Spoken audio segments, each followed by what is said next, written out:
The story is about a pilot who crashed his plane in the Sahara Desert and met a little prince who lived on another planet called asteroid B612, which the narrator described as the size of a house.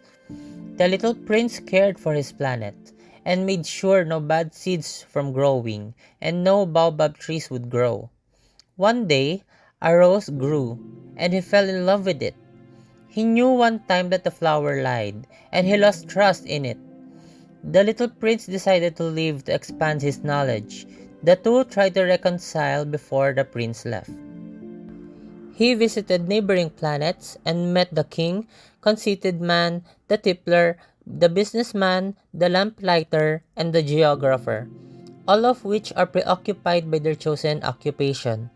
He did not understand the need of ordering men, getting admired, and to own everything. He did not learn anything useful from the planets he visited, except for the geographer, where he learned that flowers did not live very long and started to miss the flower he left behind.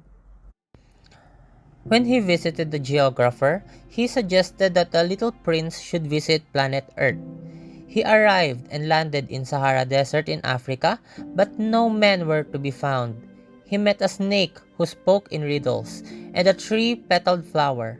He climbed up the mountains confusing the echoes from a conversation. As he stayed on Earth, he befriends a fox who taught him that it is with the heart that one can see rightly. What is essential is invisible to the eye. That his time away from the rose makes the rose special to him, and that love makes the person responsible for the one they love.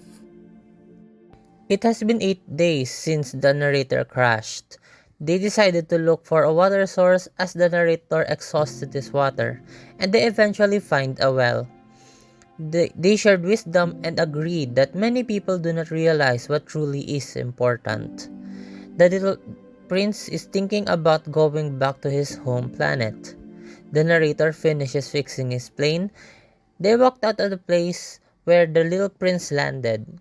A snake bites the prince and falls to the ground. The narrator is relieved that he cannot find the prince's body after waking up. He assumed that he left to his home planet.